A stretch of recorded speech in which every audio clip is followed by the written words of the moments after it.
Viewers, today is a significant day in Karnataka politics because it marks the halfway mark of the Karnataka government as it's set to complete 2.5 years of its tenure tomorrow. Karnataka's Deputy Chief Minister DK Shivakumar has dropped his biggest hint so far on his CM ambitions, which also comes at a time when there's a growing buzz over the cabinet reshuffle in the state. While addressing an event marking Indira Gandhi's birth anniversary, DK Shivakumar says that he can't be the Congress state unit president permanently and it's time for others to take up the mantle. But with that being said, he makes another curious comment. He says that he will remain in the leadership, and not just that, he will also remain on the front line. Now, this comment has sparked a flutter in political circles of Karnataka. Let's first listen to what he said. ನಾನು ಇರ್ತೀನೋ ಇಲ್ಲೋ ಅದು ಬೇರೆ ವಿಚಾರ, but 100 ಕಚೇರಿ ಯಾರು ನನ್ನ ಕಾಲದಲ್ಲಿ ಮಾಡಿ ಹೋಗ್ಬೇಕು ಅನ್ನೋ ದೃಷ್ಟಿಯಿಂದ ನಾವು ಪರ್ಮನೆಂಟ್ ಆಗಿ ಇರಕ್ ಆಗಲ್ಲ. I am telling you, already 5 ವರ್ಷ ಆಗಿದೆ. ಇನ್ನು ಮಾರ್ಚ್ ಬಂತು ಅಂದ್ರೆ 6 ವರ್ಷ ಆಗ್ತದೆ. ಬೇರೆಯವ್ರಿಗೆ ಅವಕಾಶ ಮಾಡಿಕೊಡ್ಬೇಕು. ಬಟ್ ನಾನು ಲೀಡರ್ಶಿಪ್ ಅಲ್ಲಿ ಇರ್ತೀನಿ, ತಲೆ ಕೆಡಿಸ್ಕೊಳಕ್ ಹೋಗ್ಬೇಡಿ. Be there in the front line, ತಲೆ ಕೆಡಿಸ್ಕೊಳಕ್ ಹೋಗ್ಬೇಡಿ. ನಾನು ಅವತ್ತೇ ನಾನು ಉಪಮುಖ್ಯಮಂತ್ರಿ ಆ ದಿನನೇ ಬಿಡಬೇಕು ಅಂತ ಹೇಳಿದೆ. ಖರ್ಗೆ ಸಾಹೇಬರು, ರಾಹುಲ್ ಗಾಂಧಿ ಅವರು ಇರು ಡಿ ಕೆ ಸ್ವಲ್ಪ ದಿನ ಇರು ಅಂತ ಹೇಳಿ ನನ್ನನ್ನು ಇರಿಸ್ಕೊಂಡ್ರು. Now remember, the comment also comes at a time when there's a growing buzz around the possibility of a cabinet reshuffle in the state. Just days earlier, sources within the Karnataka Chief Minister's office have told Times Now that the cabinet reshuffle is likely in February, and that's expected to follow the state budget. Karnataka Chief Minister is expected to visit Delhi once again at the end of the month and attend meetings with Congress leaders KC Venugopal and Randeep Surjewala to discuss the reshuffle process. While the deadline has been set for February, it appears that doesn't stop leaders within the government from flexing their muscles and playing mind games. After all, DK Shivakumar is not the only hopeful for the Karnataka Chief Minister's post. You also have State Minister Satish Jharkholi and Home Minister G. Parmeshwar, who have thrown their hats in the ring. Citing DK Shivakumar's comment, the BJP is going after the Congress party as they believe that leaders in the Karnataka government are prioritizing power over the people of the state. In Karnataka, INC does not mean Indian National Congress. It means I need confusion. And the confusion continues because it is a thirst for power, not seva of people. And this thirst of power, DK camp versus Sidramaiya camp, constantly fighting with each other. Now, yet another salvo has been fired by DK Shivakumar, who says, I can't wait permanently, but I will be in the front line. This is a clear indication to Mr. Sidramaiya ki Shivakumar aata hai, seat khali karo. But the problem is that they are only fighting for power and chair. They are not bothered about people. He says, as a KPCC president, he is definitely getting down and he is also will be seen in the forefront of the leadership in Congress, which clearly indicates that DK Shivakumar and Sidramaiya are fighting for the CM's throne in the coming days. It is very clear and evident the groupism in Congress is definitely here to stay. This just is a suffering for Kannadigas, and across Karnataka, development is suffering. Let's go across to Imran, who's joining us for more on this. Imran, this is very interesting to see the fact that this is a comment coming in from DK Shivakumar ahead of the November 20th deadline. So are we looking at the so-called November revolution or not? Well, that's a very mystery, Madhav. In fact, everybody in Karnataka is hopeful that wants to get a clarity on this, including the Chief Minister and Deputy Chief Minister. In fact, they've been both kept in the dark as to what, in fact, CM conveyed to the Congress High Command that, to clarify call of the legislators party made and let the MLAs choose whichever next Chief Minister is there and he's willing to step down is what we heard. Now, DK Shivakumar does not want a cabinet expansion. In fact, he had gone and conveyed to ACC President Mallikarjun Kharge that the cabinet they have to decide first whether the Chief Minister issue and then go for cabinet expansion. Looking at the two top leaders of the Congress party fighting over the leadership issue, the Congress High Command has called for a meeting this month end, and most likely what we're getting now, they're trying to delay the cabinet reshuffle, likely to happen post-budget in All right. February. So that's when the reshuffle is likely to take place. What exactly is the meaning and the implications of DK Shivakumar's comments? Thanks so much, Imran, for joining us with that. Let's quickly take this across to our guest now. You're watching the News Hour at 10, debate number 1 on Times Now, Super Prime Time. With us is Dr. Sudha Halkai, BJP spokesperson. Karan Verma, author, is with us. We have with us in the studio advocate Nikhil Jain, political analyst. But I first want to go across to Umar Junaidi, who's a political analyst. Just a few days ago, Umar Junaidi, you would recall that DK Shivakumar very clearly said that only I and God know when I will become chief minister. Now he is very clear, he's confident. He says he will not be the party president forever, but he also says that I will be in the front line of Karnataka politics. Does that mean that he will be the next chief minister? I don't think so that this statement of DK Shivakumar indicates that he'll be the chief minister. But I remember when Yediyurappa stepped down from the responsibility in the BJP, he said, I'll be in the front line and I'll be serving the party and the state. So this is what very common language every politician use when they give it up a post. It might be of chief minister. Sir, Yediyurappa is gone. Party. Yediyurappa is no longer chief minister, but the bigger question that many will ask is, what does the front line mean then? And he did become chief minister after that, by the way. It is the same front line which was meant by Yediyurappa. So Yediyurappa later became CM, right? In 2008. After he said this in 2008, he became CM, right? Madhav, the point is the common language used by the politicians when stepping down from the responsibility. Now you are interpreting this as an indication that the moment he leaves the chair of the presidency of the Congress Sir, party, politics is all about interpretation. It's all about positioning and signaling. That's what politics is about. It's not happening for the first time and it's not happening for the last time. That's what there is definitely interpretation. Different people have different interpretations. That's what my point is. Okay. It is a very common. Sudha Halkai, this interpretation that he's the next chief minister is wrong. He has nowhere said that he will be the next chief minister. This is something Yediyurappa also said. Respond to what's being stated by Mr. Junaidi. Yeah, a very good evening, Madhav. Although the discussion and today's debate is on the statement given by Deputy Chief Minister DK Shivakumar, I would rather like to tell that we, the BJP party, are not bothered what statements they give and who is going to be the next leader. All that has happened in the past 2.5 years is that a well-defined progressive state has got converted into a rogue state. The prisons have become the paradise for the most wanted terrorists in Karnataka, globally, and the serial rapists and murderers are given heavenly treatment in the prisons of Karnataka. The thing is, in a daylight, 7.5 crores amount is looted today. More than 60% of the crime rates have increased for the women, and the POSCO cases have also been increased in Karnataka. And what was known Bangalore, it is as a Silicon City, now the people are dying because they are not getting salaries, Madhav, for 3 months. The government employees are not getting the salaries.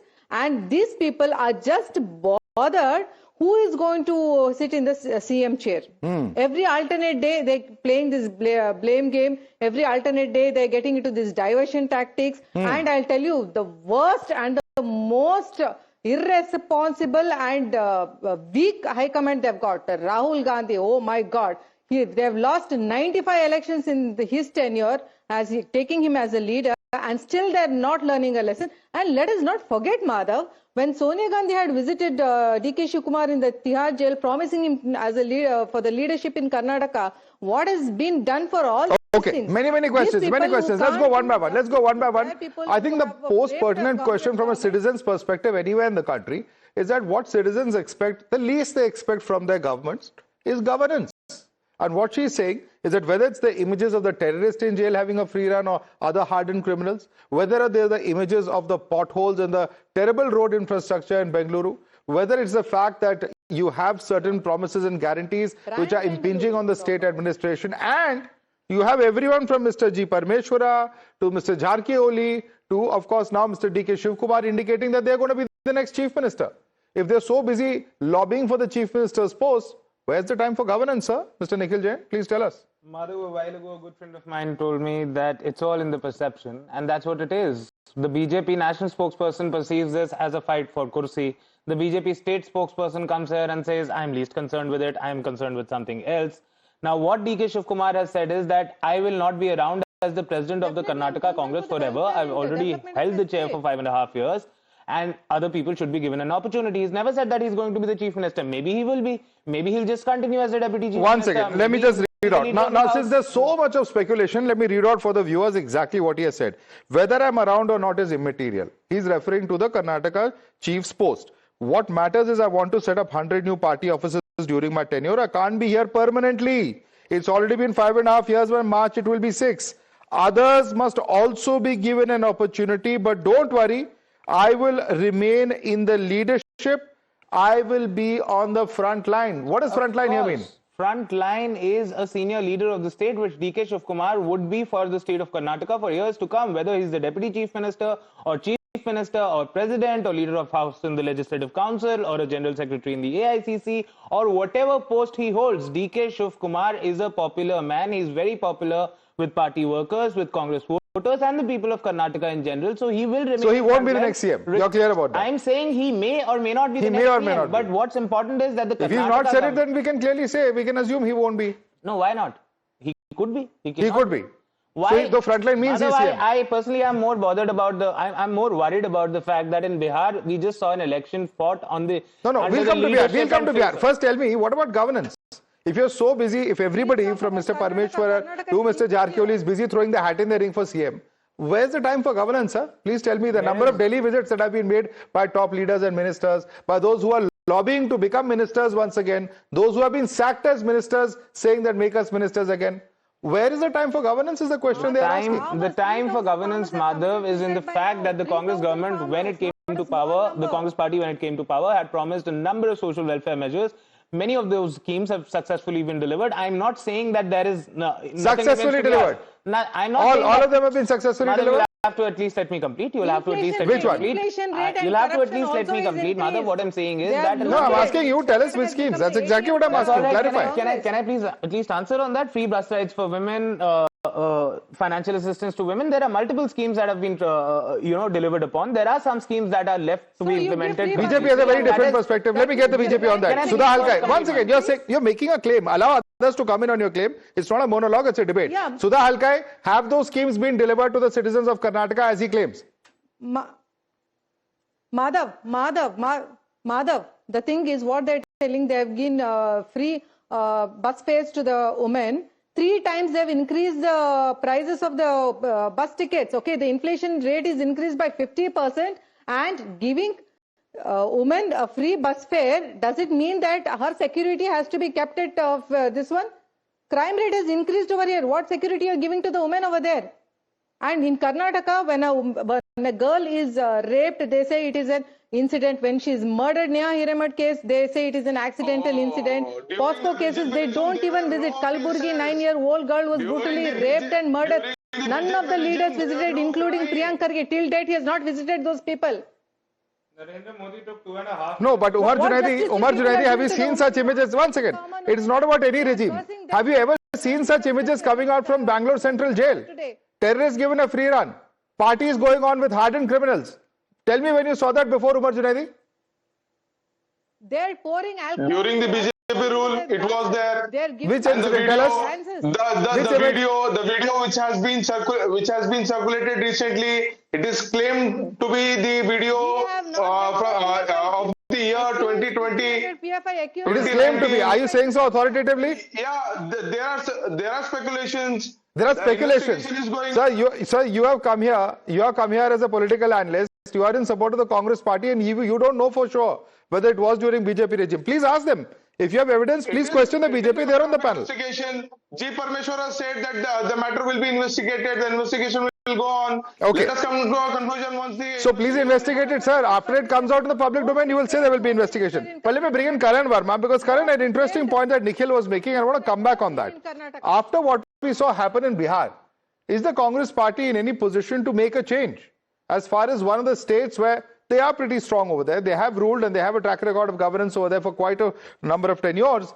But But can they afford to make any change in a situation like this is a question that comes to mind. So Madhav, in fact, now they are already very late. Now is the time to change, and they should begin with a change of the top leadership, to be honest. Rahul Gandhi should be shown the door. 95 election losses. So, I mean, they're very late for a change. But, let me come to the topic here, Madhav.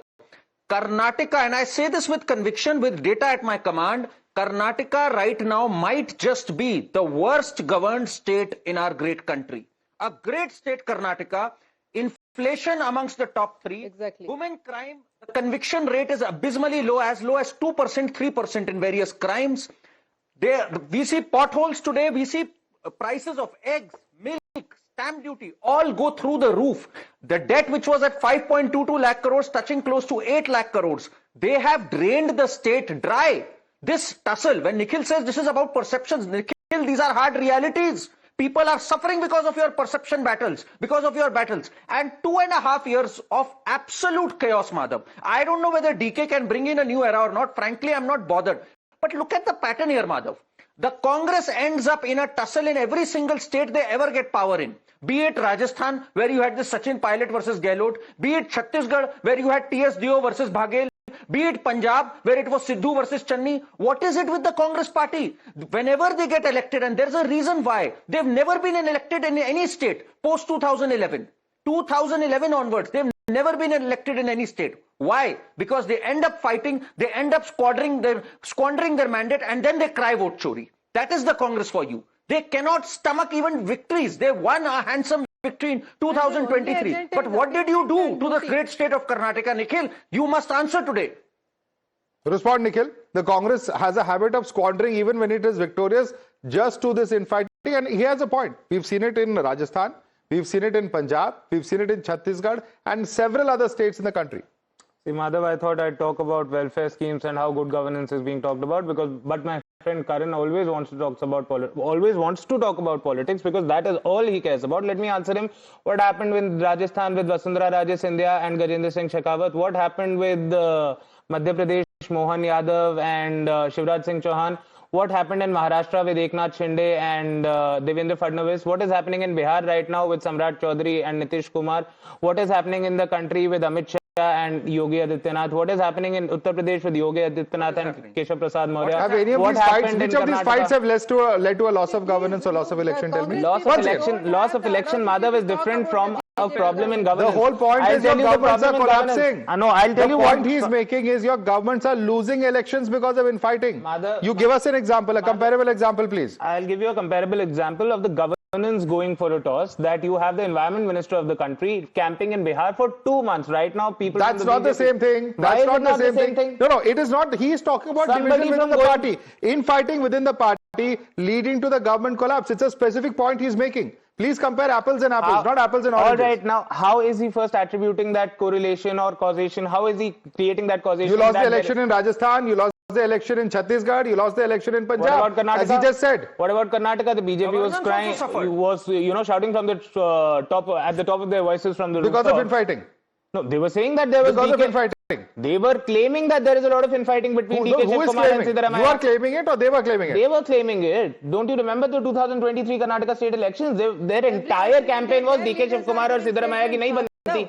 And बाद में एक video आता है, दोनों साथ में अच्छे से बात करते हैं, फिर जीत जाते हैं. But they have a problem with that. Okay, you claim. They're really interested in nonsense. Sudha Alkai, respond. Okay, you asked a question, let them respond. Sudha Alkai, you claim during the campaign that there is a fight between DK and Mr. Sidramaiya. But we still fought the election. So this is not even an issue that matters to the people. Respond. 1 second.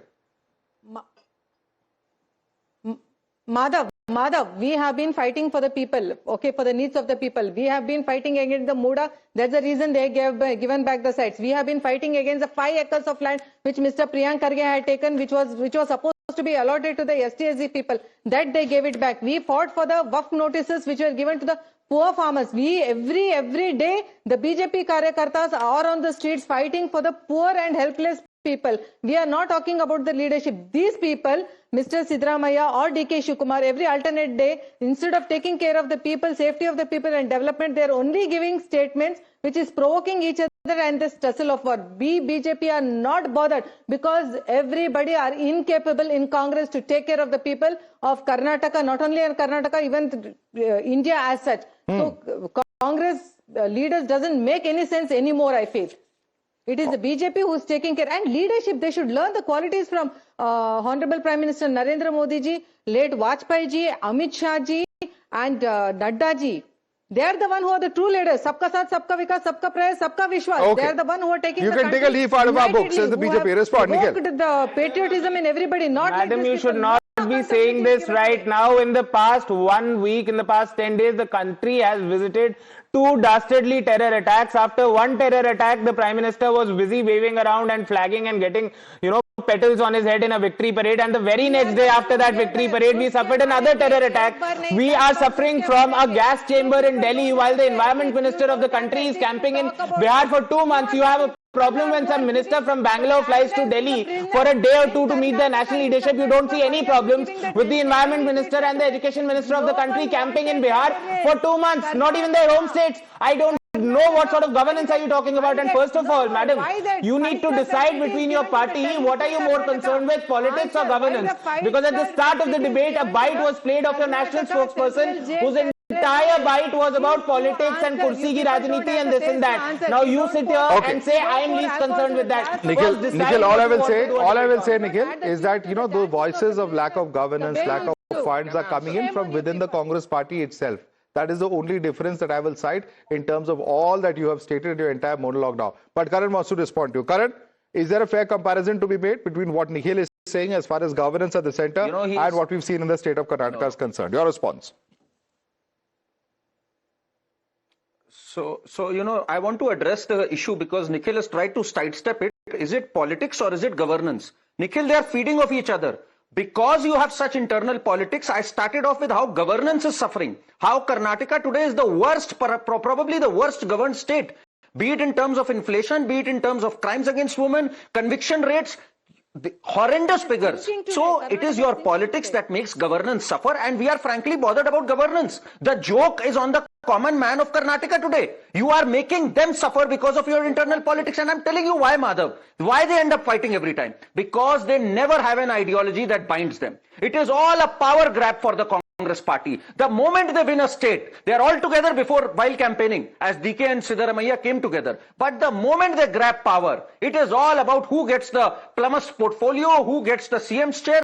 You are reduced to today a power grab machine, and the irony is, the more you run after power, the more it eludes you because you need to deliver. And that is what the Congress has not learned. Let me bring in Mr. Umar Junaidi on this. Umar Junaidi, Parmeshwara openly backing Muniappa for the Chief Minister's post, 27th of October. There is sloganeering for Muniappa that happens in Shimoga as well. We have also seen the statement from G. Parmeshwara on the 13th of October. I also want to become Chief Minister. Why not? We have earlier seen the statement coming in from Mr. Sidramaiya's son, Yatindra Sidramaiya, where he refers to Satish Jarkiholi as an ideologically progressive person to take the mantle of his father forward. Satish Jarkiholi later comes out and says, I am among the aspirants for the post of Chief Minister. What does this reflect if not multiple power centers within Karnataka Congress? And isn't this going to hit the party very badly? Madhav, every leader who has the masses desires a valuable post. And that's what the Congress and the leaders in the Congress desire. So it is ultimately the high command who see who is actually fitting the criteria and who will take the ideology and the governance forward. Everybody has the desire. So I even on your show said I want Priyanka to be the chief minister of the state. Okay, another name I didn't say. I openly said I want Priyanka Kharge. I am represented by a constituency led by Priyanka Kharge, and I want Priyanka Kharge to be the chief minister. What is wrong in that? The very point is whether the last position in Karnataka today. You are talking about Priyanka Kharge, who has led down Kalburgi. Where was Govind Kapchor? Where was Govind Kapchor? He wanted to be chief minister. Imagine the situation of Karnataka in that case. Okay. Let me bring in Karan on this. Minister, during the COVID, he was sitting at Bangalore, and you're talking about Priyanka Kharge. So, Madhav, just on your show, it's very interesting. Can I make a point? Okay, calm down. Umar Junaidi, calm down. I can understand. People get excited when they hope for their own constituency's representative to become chief minister. It's a democratic aspiration, Karan Verma. Nothing wrong with it. And the real question is, why should we not be able to do it? That's a question that Umar Junaidi is asking. I want you to respond to it. What's wrong in all these comments coming in? So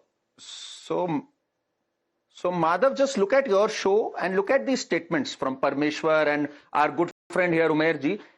I want to be CM. I want him to be CM. No one is saying, I will solve this problem of inflation. I will fix the potholes in Bangalore. This is the reason you must understand. This is, as I said, this is a power grab. None of them are addressing the issues facing the people. No one has a roadmap. I will solve this problem. This is the entire problem with the Congress party and the opposition, and they don't get it. They are obsessed is, why can't I have a desire? He should also have a desire. It is beyond desire. It should be a mission to serve people. Isn't that what politics is all about? They've forgotten the fundamentals of why perhaps they ever came to politics. Or maybe it was a power grab right from the start. And that is what people of Karnataka are seeing through. Enjoy the next 2.5 years. People of Karnataka, Nikhil, are all set to give you a goodbye.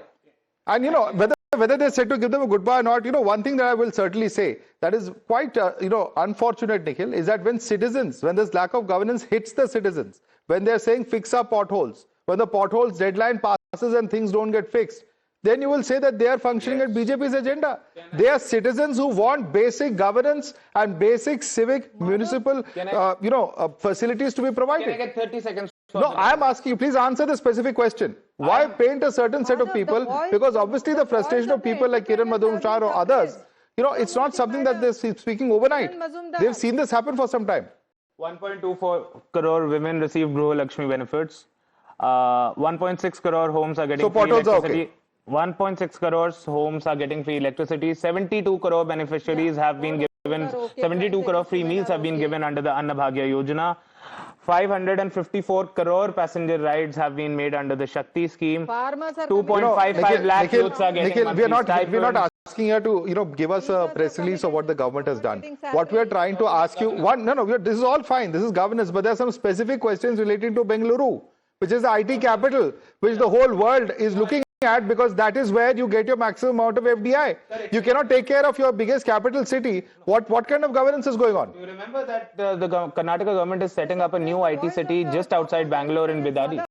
So that is the vision of development. So what? You don't care about it. You can't take care of Bengaluru. You don't care about you can't take care of Bengaluru. No, you can't take care of Bengaluru, and so you're going to divert everything to another city. You might have seen the podcast that Nikhil Kamath. By the way, all the startup founders in the country are lining up outside Bangalore and not outside Patna or Ahmedabad, which have been under the BJP or NDA rule for the past 20 why years. It should be a bigger matter of concern that there are thousands of potholes on the roads of Bengaluru. When are you going to fix that? Which are being fixed. And let me point out viewers to one more thing. Nikhil Kamath, who's one of the major startup founders in the country, actually had a podcast with the Bengaluru City Police Commissioner, who showed him the kind of traffic management system that Bengaluru has, and I was amazed at it. I live in Delhi. I am sure there is nothing even close to that in Delhi. The national Sudha Bengaluru has the best traffic management in the country. Please respond to Nikhil. We respond. Now, let's get a response from the other side. Absolutely no. We had n number of debates. Madhav, we had n number of debates regarding the traffic management. It is horrific in Bangalore, and this is one of the reasons like why we had lost the previous election also, I suppose. Traffic is too very horrible, and because there's a lot of people who are migrated to Bangalore, and now the multinational companies have migrated to the adjacent state. Nikhil Jain is not talking about that. We have lost 30,000 jobs in Karnataka, in Bangaluru. Brand Bangaluru has become, I don't know, I don't have words to say. I'm feeling so bad for Bangalore. I will only say this, talking about roads, talking about traffic management, anybody who's been and traveled on the streets of Bengaluru certainly wouldn't be saying that. Let me just leave the debate over there. Dr. Sudha Arhalkai, Karan Verma, Advocate Nikhil Jain, Advocate Umar Junaidi, thanks so much for joining us this evening.